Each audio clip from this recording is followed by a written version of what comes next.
아니 여러분 입장 바꿔 생각해보세요. 상사가 일할 때는 맨날 잘한다 해놓고 갑자기 서면으로 그 1년에 한번 평가하는 자리에서는 갑자기 C평가를 빡 주면서 평소에 잘한 게 아무것도 없음, 태도도 글러먹었고 스킬도 별로임, 막 이렇게 썼다고 생각해봐. 그러면 그 충격이 어떻겠어요? 배신감이 엄청나잖아요. 근데 상사가 부하 직원에게 평가를 받는 것은요, 몇 배의 충격파가 있습니다. 네, 반갑습니다. 오늘도 여러분의 고민을 함께 읽어보고 여러분의 편에 서 있는 인사팀장으로 조언을 해드리는 고민살롱 시간입니다. 오늘은요, 평가에 대한 고민을 얘기를 하셨어요. 요즘에 상호평가, 360도 평가 이런 거 많이 하죠. 부하가 상사를 평가하거나 동료끼리 평가하거나 뭐 이런 내용들일 거예요. 자, 여기서 내가 무언가를 했는데 이걸 어떻게 될지 모르겠다, 이런 류의 사연입니다. 요즘 평가가 아주 이슈가 되고 있죠. 그 내용까지 같이 묶어서 오늘 한번 알아보는 시간을 가져볼게요. 사연을 먼저 만나볼까요?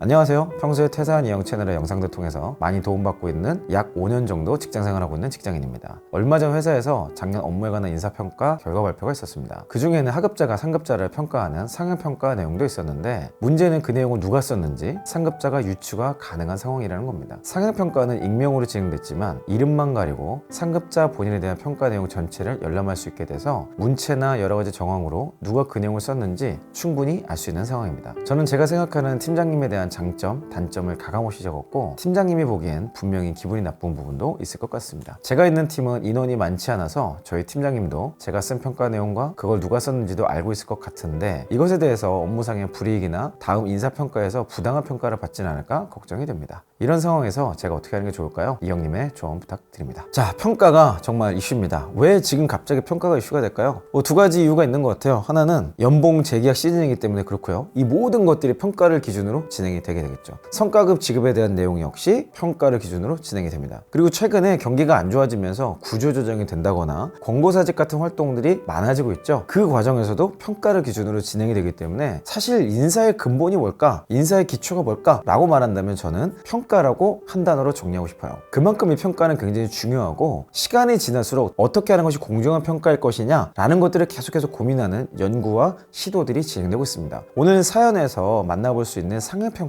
상호평가라는 큰 틀 안에서 부하 직원과 상사를 평가하는 한 방향성의 평가라는 맥락으로 보셔야 되는데요. 사연을 들어보면 사실 인사팀이 굉장히 미스를 하신 것 같다는 생각이 듭니다. 평가를 기준으로 모든 것들이 진행이 돼야 되는데, 제가 요즘에 이 모양 저 모양으로 인사팀들을 만나보면 이 평가를 어떻게 소통하고 평가를 기준으로 어떻게 반영할 것인가가 아주 기초적인 부분들도 교육이나 트레이닝이 안 돼 있는 경우들이 좀 있는 것 같아요. 사실 오늘 이 사연도 말도 안 되는 미스가 일어나는 겁니다. 이 상호평가는요, 절대 텍스트를 그대로 전달하면 안 돼요. 당연히 그 사람 문체를 알죠. 문체를 직접 못 봐도요, 상사는 여러분들의 마음속에 얼추 보여요. 그래서 누군가가 이런 얘기를 했던데요 라는 이야기를 하면 그게 누군지 다 파악이 됩니다. 때로는 그게 오해일 수도 있는데 사실 대부분 맞아요. 왜냐면 저도 처음 상호평가 도입돼서 제가 팀장이었거든요. 그때 여러 가지 이 내용들을 들었는데 그냥 내 팀원들이 누가 이런 얘기인지 그냥 보여. 그러니까 상사인 거예요. 이런 부분들을 여러분이 어떻게 적으시던 간에 사실 상사는 이것을 유추할 수 있습니다. 그래서 이런 것들이 본질을 훼손하는 거기 때문에 반드시 피드백을 해줄 때는 그 상사의 상사 혹은 인사팀장 같이 이런 것들을 잘 소화해서 이 사람의 발전 포인트를 조언하는 형태로 면담에서 구두로 전달하는 방식이 일반적이죠. 상사의 상사 혹은 인사팀장이 이런 내용을 소화해서 전달했을 때 유익이 하나 있습니다. 사실 장점은 뭐 모두가 다 듣고 싶어하고 알고 있어요. 그리고 들으면 기분 좋죠. 그래서 그냥 쑥쑥 넘어가. 근데 뭔가 딱 멈추고 기분이 나쁜 표현은 약점이 있거나 보완해야 될 점이거나 아쉬웠던 점, 이런 내용들을 전달할 때 기분이 보통 안 좋을 수 있겠죠. 자, 이걸 피드백해주는 사람, 즉 상사의 상사 혹은 인사팀장이 주목해야 될 포인트가 여기서부터 시작됩니다. 상호평가는 지극히 주관적인 확률이 높아요. 그 내용들을 그대로 전달하고 그 내용을 가지고 평가하는 게 핵심이 아니라 그 내용을 전달했을 때 이 사람의 반응이 진짜 평가의 포인트입니다. 그게 그 사람의 인성적인 부분을 포괄할 뿐만 아니라 이 사람을 리더로서 그대로 둬도 되는가, 아니면 진짜 이런 내용을 얘기했을 때 막 흥분하고 화를 내면서 억울해하면서 보복성 인사를 가할 사람인가, 그런 내용을 보면서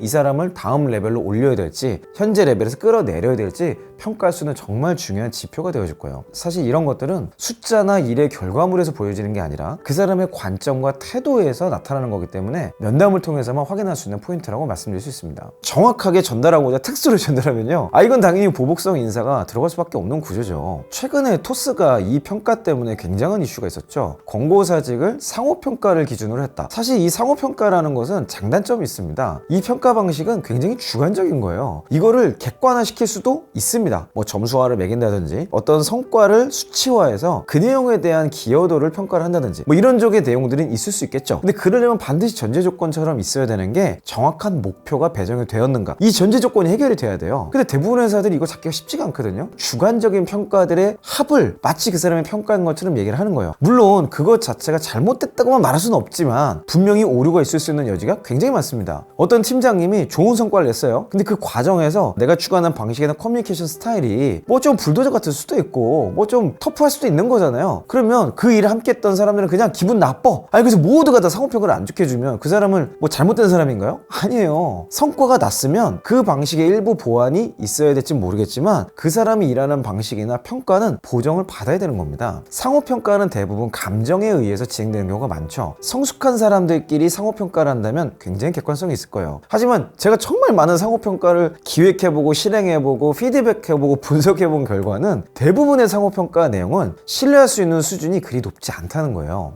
이런 것들을 인사팀에게 한번 제안해보거나 대화를 나눠보는 게 훨씬 더 건설적이지 않을까 생각이 들어요. 그래서 이 360도 평가, 상호평가를 피드백 받을 때 상사의 태도는 뭐가 돼야 될까요? 장점에 대한 것은 확인하는 정도가 될 거고요. 대부분 상사는 약점에 대한 평가를 주의 깊게 들어야 됩니다. 근데 이 내용이 너무 디프레스 되거나 어려워하기보다는 내 커뮤니케이션 스킬에 대한 발전 포인트로 보셔야 돼요. 저도 처음에 이거를 받았을 때 내 의도나 생각이 곡해되고 왜곡되고 막 어쩔 수 없어요. 그런 내용들이 그냥 팩트라고 인식을 하는 거예요. 아, 내가 이런 의도가 있었는데 전달이 안 됐구나. 내가 이런 부분을 좀 더 이렇게 설명해 줘야겠구나. 이런 식의 적용점을 가지고 이거를 해결해보자, 이런 취지에서 만들어진 게 상호평가지, 이놈을 내가 찾아내겠어, 내가 너를 반드시 보복하겠어, 이렇게 가면 그건 기본적으로 리더십의 그릇이 안 되는 거로 봐야 되겠죠. 결국은 이 전제를 깔고 소통을 노력해야 오해도 풀리고 나도 성장하는 겁니다. 근데 이 전제가 없잖아요? 그럼 간격만 계속 멀어져요. 자, 그럼 부하 직원 입장은 뭐가 될까요? 여러분도 이 평가에서 자유롭지 않다는 사실을 기억하셔야 됩니다. 몇 년이 지나서 팀장으로 발탁이 되잖아요? 여러분 부하 직원은 똑같은 눈으로 여러분을 재단하게 될 거예요. 그런 맥락에서 이런 상호평가를 할 때 어떻게 하면 좋을지에 대해서 말씀드려 볼게요. 직장생활 의사소통, 특히 상사와 의사소통의 핵심이 뭔지 아세요? 제일 근본이 되는 중요한 포인트는 이거예요. 상사를 놀래키지 말자. 어떤 이야기를 했는데 상사가 갑자기 깜짝 놀라요. 그러면 그게 항상 최악이에요. 뭐 너무 놀랐고 혁신적인 아이디어 때문에 깜짝 놀라, 이런 건 괜찮겠지만 대부분 상사가 깜짝 놀랐다고 하는 것은 몰랐던 것을 갑자기 알려주는 거예요. 준비도 안 돼 있고 대응할 생각도 없었는데 갑자기 나를 깜짝 놀라게 만드는 상황이 이런 거죠. 상호평가에서 약점이나 단점을 막 이야기하는 것 자체가 이런 유의 대화 내용입니다. 그래서 사실은 이런 상호평가를 할 때 장점도 적지만 반드시 약점이나 보완할 점을 적게 돼 있거든요. 자, 이때 적을 내용들을 평소에 이야기하지 않거나 요청하지 않았던 내용을 갑자기 때는 이때다 이래가지고 막 작성하는 것은 사실 굉장히 미숙한 의사소통 방식이에요. 이거는 정말 이거 가지고 거의 엿먹어봐라 뭐 이 수준인 거거든요. 왜냐면 이 평가 내용을 인사팀부터 모든 상사들이 다 본단 말이에요. 그래서 저는 평소에 소프트하게 혹은 캐주얼한 미팅을 통해서 약점을 얘기하는 게 아니라 요청을 한번 도전해보라는 거예요. 이런 것들을 평소에 들어봤던 내용들을 그대로 텍스트까지 들어가면 기분이 나쁘거나 어려운 게 아니라 이 부분은 해결이 안 된 것 같네, 내가 어떻게 해줘야 될까, 이런 식으로 생각을 할 수 있는 겁니다. 물론 경우에 따라서 우리 꼰꼰하신 분들은 평소에 했던 얘기를 여기다 또 적었다고 나랑 말한 거로 또 줬어 뭐 이럴 수 있는데, 상호평가를 도입했다는 것 자체가 이미 리더십을 객관적으로 평가하고 싶다는 회사의 의지가 들어간 거예요. 제가 보기에 그런 꼰꼰하시고 정말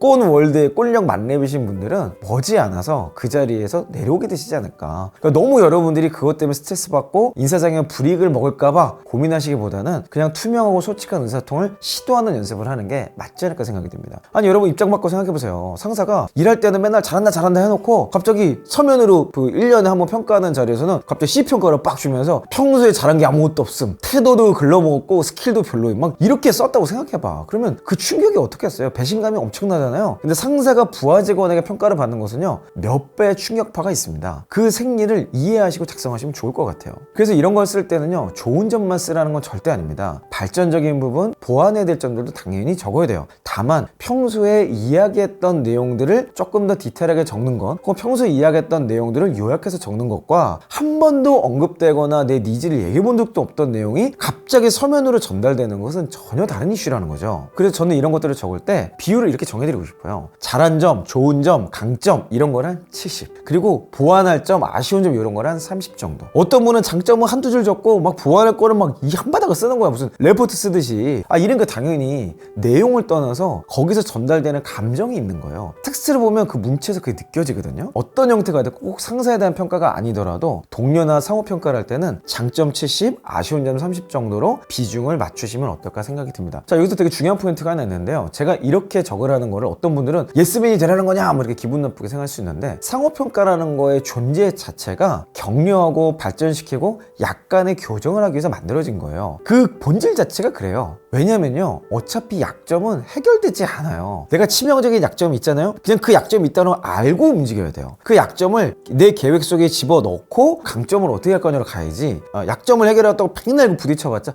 어차피 안 되더라고. 하지만 강점은요, 개선의 여지, 발전 가능성이 굉장히 무궁무진하고 높습니다. 그러니까 우리는 이런 피드백에 대해 있어서 상사가 돼도 부하 직원의 약점만을 얘기하는 게 아니라 최대한 강점을 먼저 이야기하고 그 강점을 개발하기 위한 피드백을 해주고, 또 크리티컬한 약점이 있다면 적어도 이런 것들을 인식하고 주의하거나 조심할 수 있도록 피드백해주는 게 올바른 교정적 피드백의 스킬이라고 할 수 있겠죠. 그러면 이제 마지막으로 오늘 이 사연을 보내신 분, 이미 썼어. 이제 어떡하냐 말이야. 나는 부정적인 내용을 썼고 뭔가 문체나 상황을 가지고 나라고 상사가 유추할 것 같아. 그리고 며칠 전부터 상사가 나를 보는 눈가리가 좀 바뀌었어. 요 뉘앙스가 느껴질 때 있잖아요. 그럴 때 어떻게 되냐? 방법은 하나밖에 없습니다. 내가 거기 썼던 내용과 전혀 다른 메시지를 실제로 전하셔야 돼요. 갑자기 방긋방긋 웃는다든지, 이런 부분이 너무 좋았어요, 뭐 이런 부분에 대해서 저희가 정말 인상 깊었어요, 이런 류의 이야기들을 하는 수밖에 없어요. 지금 상사가 이미 마음 상했어. 그래서 부하 직원 몇 명을 놓고 저놈인가 막 지금 이러고 있다가 어느 순간 확신 단계로 들어가는 거예요. 그때 헷갈리게 만들어야지 뭐. 왜냐면요, 사람은 어차피 망각의 동물이에요. 그러니까 이것 때문에 표정이 막 바뀌었거나 어려워하거나 뭔가 나를 대하는 태도가 바뀐 것 같았어? 그럼 어차피 오래 안 간다, 이렇게 생각하시고 전혀 다른 태도를 한두 번만 보여줘라. 그러니까 요 시기를 잘 넘기시고 다음부터는 제가 앞서서 말씀드렸던 방식을 토대로 좀 더 투명하고 캐주얼한 대화를 통해서 미리미리 내가 피드백할 내용들을 전달하신다면 인간관계에 금이 가지도 않고 상사도 좋은 조언자로서 여러분을 대하실 수도 모르겠습니다. 이미 벌어진 일이라면 너무 신경 쓰지 마시고요, 이 상황을 어떻게 타개할지를 생각하시는 게 바른 직장생활의 처세라고 할 수 있겠네요. 네, 여러분의 직장생활 고민들이 많이 있으실 텐데요, 아래 더보기란에 있는 링크로 여러분의 사연을 보내주세요. 계속해서 여러분의 편에 서 있는 인사팀장으로 조언해드린 영상을 만들도록 하겠습니다. 여러분 화이팅 하시고요, 저는 다음 영상에서 뵙도록 하겠습니다. 이상 이영이었습니다.